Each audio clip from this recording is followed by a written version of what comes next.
Hello everyone and welcome to Blood Bowl. I'm Complacent Badger. I'm Sierra Kilo. And we are here watching Re-AWOOOOOken versus the Malal's Mashers. I'm really excited to watch this game. Yep, this is going to be a lot of furry fun. And one of the few evenly matched ish teams. Two of the new starter teams facing off against each other. So we're not going to have the crazy swings of re-rolls going on, the Master Chef, the Wizards. So this is going to be pretty straight Blood Bowl for once. But we all know it's never that way for long. Very true. Alright, so starting up and receiving in almost a flying V formation, pocketing his potential runners. That's interesting. I think it might give up too many yards, but it looks like he's spreading out already, so. Right, so I guess his tactic there was to keep from engaging and then have the opportunity to watch how his opponent set up. Yep, and it looks like Chaos actually has a decent setup. The Beastman in the center looks a little weak, but with the Beastman back there, it kind of stops movement, while the Chaos Warriors on the side offer a pretty stable side while still assisting the Beastman. So this is actually a pretty nice setup. Yeah, he did like a little bit of a two-deep thing, so he doesn't have much of a backfield presence, but he has the double line there, and that should be pretty good. Yeah, I think Beastman in the back, though, as a safety is a really good bet. Blitz on a strength 4. It's pretty safe as your safety. Yep, I'm with it. All right, and set it has good movement. Yeah, very good move at 6. Set up partial cage back here, knowing that there's nobody that's going to get close, but still getting some people next to. Chaos taking this opportunity to put some people into the dirt. Which is what they're going to do, so that's going to be what you're going to try to avoid on the offense right now, is try not to get engaged too much. Use your tackle zones to create dodges to get to your ball carrier without engaging as much as you can. Yep, Beastman coming up here, Chaos using the lane to bring these guys in. I would have spread them out a little bit more, just so that I could cover more area to force the ball carrier towards the center of the pitch. Don't think it would have made much of a difference, though, with all the help he had opening up the lane. Right. So we see that blitz being used to make a space for the ball carrier. So that's that's what I like to see. You've seen some really good fundamentals here. So even on the ball pickup, he brought a support down so that there were 2 there in case of a fumble, so that he had ball coverage. So very straightforward. I wouldn't say dry, but at this point, that's all you can kind of call it, is Blood Bowl by the numbers until we get some more bodies and some more action. Yep. Reroll already used Chaos Warrior, rolling an unfortunate both down and attacker down, rerolling into a successful roll, though.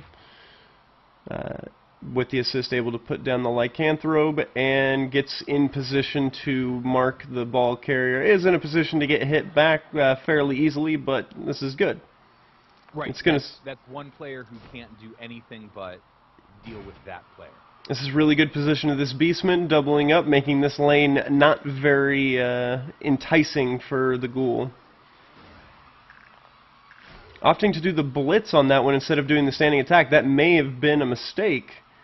That's what I was thinking. I was thinking to the push off, but using the reverse field, I think. Yeah, using that as the blitz, though, when you had a free attack to get that guy out of there and freed up this character for movement, probably not the best move. And then doing that jump over here, also not the best move, but it worked out. Right. Ooh. All right, so 1 die, resulting in a both down, ending the turn. Chaos now going to be able to get the upper hand. Ooh, knockout. Well, seems to be going Chaos's way. Those 1 dies, man. Those 1 die are tough. They are, and you preach that on a video by video basis. How tricky that can be.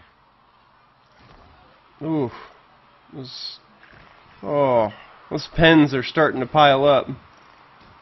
Leaving that opening and going dodge, saving his giblets. Yep, that horns though, that made a bit of a difference. Left side looking a little weak.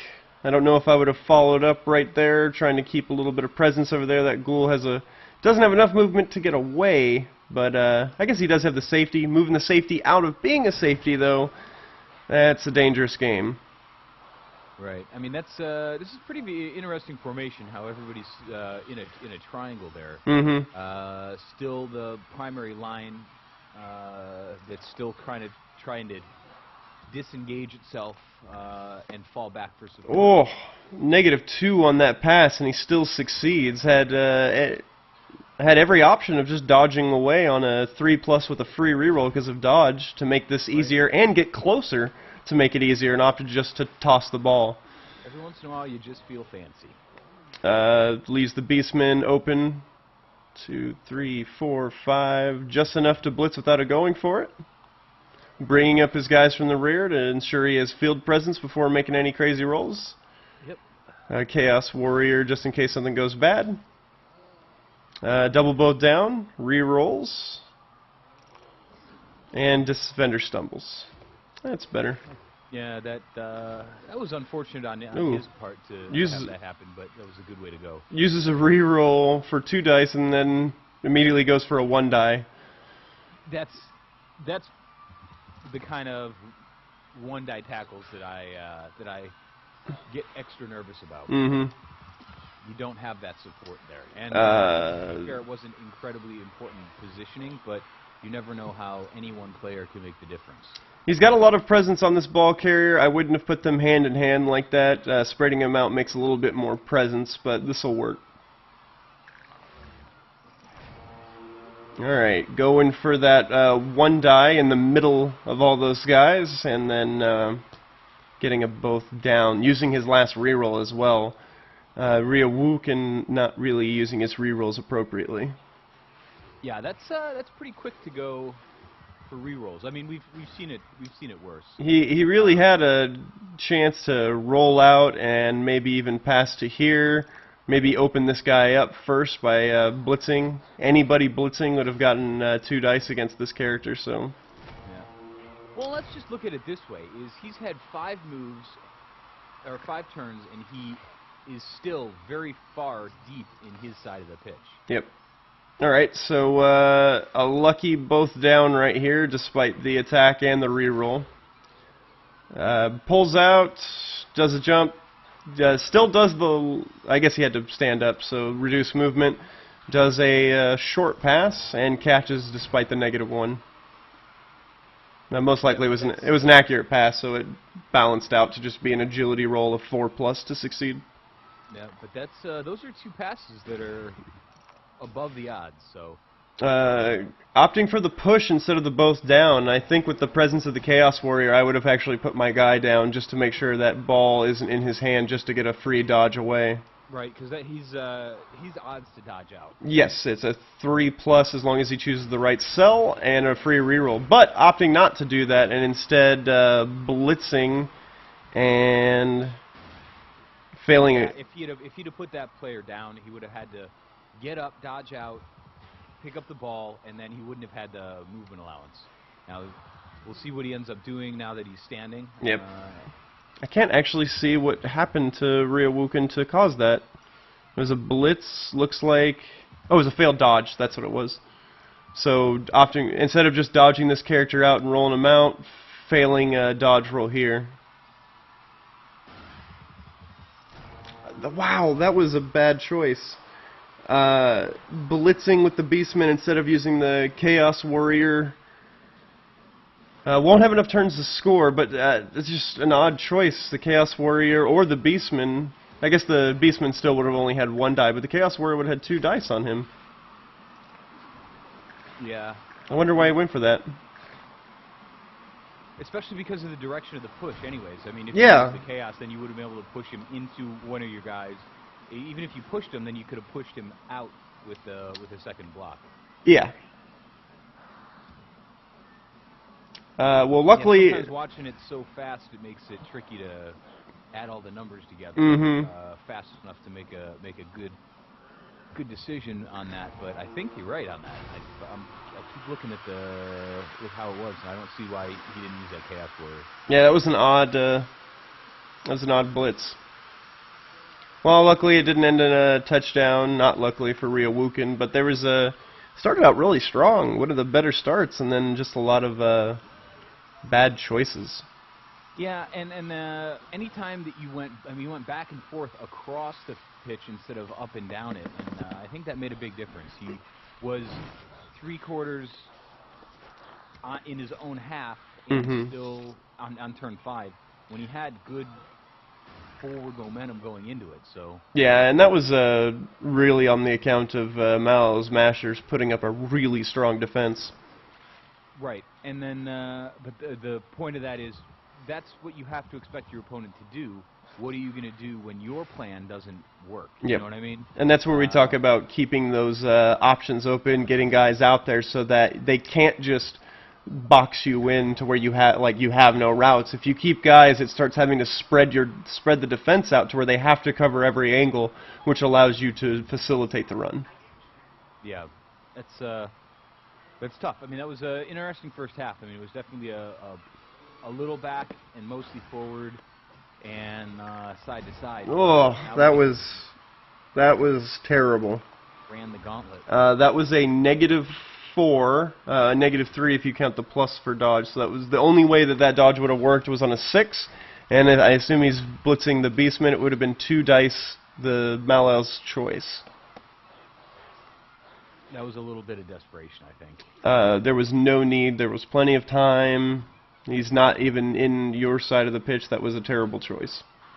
Yeah, that's gonna have to relax, make sure that your strategy's good, and we've said this before that you don't have to engage to engage.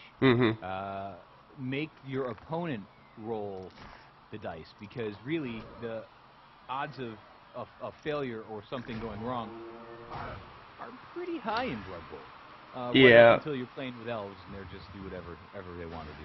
All right, so opting not to move the ball carrier despite having a bunch of guys open and going for a 1-die block on the only guy keeping the left flank from being completely open. This is why we say don't do 1-die blocks, especially against a guy who has block. Right. So this immediately turned around into a bad situation.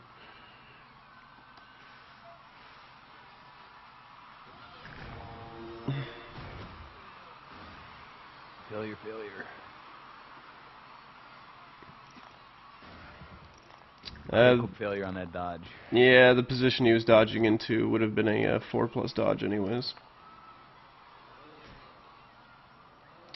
All right. We're seeing a lot of people who are rather aggressive with their dodging. Well, yeah, aggressive in a bad way, where they're just not looking. Yeah. Here's any opponent tackle zone that you dodge into and they overlap give you a -1. So if you dodge into a spot next to you, because I think people are forgetting that you have to first dodge away and then you have to worry about dodging into as well. I don't know if they just fully understand the dodge mechanic.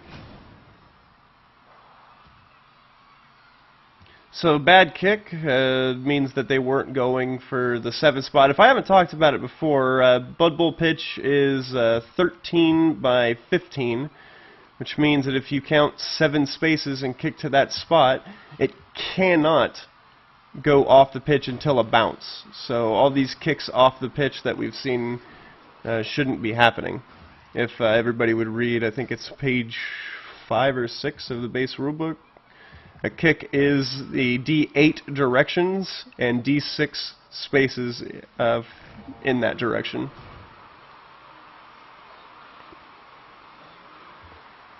And that makes a big difference is when you get to pick. I mean, it's a free attempt at a catch, essentially. Yeah, a lot of teams, their biggest issue is actually getting the ball in their hands. All this talk about kicking, I didn't actually see all this, what just happened, that huge gap in the lane. Really terrible angle of blitz, causing a 1-die and forcing a both down. That was so fast. That was really fast. Yeah, I was trying to get that page reference on the rulebook, so I missed it too. Yeah. No, it was yeah, he did 2 dice, the opponent's choice it looks like, or else he misclicked to attacker down instead of defender down. Because he opted to, even though he had horns and could have blitzed at an angle to where the ball carrier would have been the only person to hit, he went all between all 3 of them. Failed pickup, failed dodge because it was a -2. It looks like both teams got to go back to their remedials. Yep. I mean, it started out perfect, and then you know what they say? It's always the plan's easy to execute until you get hit in the face. Mm-hmm. Yeah, that touchdown shouldn't happen. That line fell apart real fast. I don't know how. Yeah, and that's gonna make a big difference, especially in a pretty slow-moving game to get that kind of back-to-back. All right, so wasn't protecting his ball carrier. Actually, the guy got out and killed the ball carrier, resulting in a free zombie to the necromantic team. And then, I know there's no chance of a touchdown, but opting to blitz and get put down instead of protecting the ball. Yeah. All right, that was a little rough. Wow. All right, that was tough. Okay, so I guess the easiest way to collect my thoughts are starting with Re-AWOOOOken. Careful on those dodges, man. Modifiers for dodging. Once again, every player exudes the tackle zones on all 8 spaces around them. For every player that is exuding that into the space that you are going into is a -1 to your dodge. So all these dodges that you're continuously failing, your first action every turn is because you're trying to do dodges that are not very likely. I would suggest stop it because you're going to kill your guys. Yeah, and I think that possibly the mistake is that you have the straight dodge roll is dodging out into empty space. Mm-hmm. And then that's what we're talking about. So when we say a dodge roll is not difficult to achieve. You actually get a +1 to it. Right. So it's an agility roll with a +1 modifier, and then you have to account for the space that you're dodging into. So that's the difference. So it's not just an agility roll. It's an agility roll with the negative modifiers of the spaces that you're dodging into. Mm-hmm. So be very careful about that because as we saw here, and we've seen it for other players in the league as well. That's kind of a make or break deal where we see people missing dodge rolls, and especially if you miss a dodge roll and it ends your turn very early in your turn, that's devastating. Yeah. And then the second thing that I would go for the necromantic team is ensure that you're setting yourself up. I know you like the pass game. Ensure you're setting yourself up for the best chance. The closer you are, especially quick pass gives you a +1. And any enemies that you're adjacent to each give you a -1 modifier to the pass and the catch if you're doing either while next to opponents. Ensure that you're setting yourself up for a better situation. Don't just, throw it because that's what you're wanting to do. Make the dodge, get into a position to where you can get a +2 or something like that. Don't just throw the ball. It's just making sure that it goes off. You got lucky and every pass attempt succeeded, but just don't do that. Yeah, and the second aspect of that is know how you're going to protect your ball carrier after the pass. Mm-hmm. We saw that you kind of left your ball carrier in the wind one time, and just your ball carrier protection overall seemed a little flimsy, and I think that a little more thought out defense and planned ball movement, using that blitz to open the lanes, and if you're moving 2 or 3 spaces at a time, that's all that you need to do oftentimes to carefully, slowly, progressively move the ball forward and move the ball forward, because that lateral stuff works real well and got you a couple star player points for throws, but it didn't get you the touchdown. For Malal Smashers, stop with the one dies, especially if it's the beginning of the turn, especially if I could name 1,000 reasons. Just stop with the one die blocks. Your team is not situated for one die blocks yet. Nobody has block on your team from what I noticed. I could be wrong. And you're just not suited for it yet. And, you know, experience and whatnot, just no more one dies. And the second point, ensure that you know the routes that your players are moving before you accept the movement. So that blitz against the ball carrier, instead of allowing it to put you into 3 tackle zones, hit it at an angle. You can, by right-clicking each space individually, you can chart out your movement. You don't have to just let it take you where it wants you to. That's great advice, and that's something that I've learned as well, is the computer doesn't always give you the route that you want, and you can modify the route as much as you want, and to a point you can go click out 3 spaces from your player and then reroute it automatically, or however you want to do it, but just be a little more cognizant and interactive with your team. Don't let the computer do too much. Yep, and then the last one for both teams, risk management. Make sure that every movement that you do, you understand what you have to lose and what you have to gain. If what you have to lose far exceeds what you have to gain, maybe you should do something else to mitigate that risk. Yep. All right. Good points. Otherwise, really good start. I'm glad to see you guys had really good coverage, but then when the fur went flying, you guys lost every bit of sanity you had. Yeah. All right, good game. Let's see another one better. Yep, next week. See you guys later. Cheers.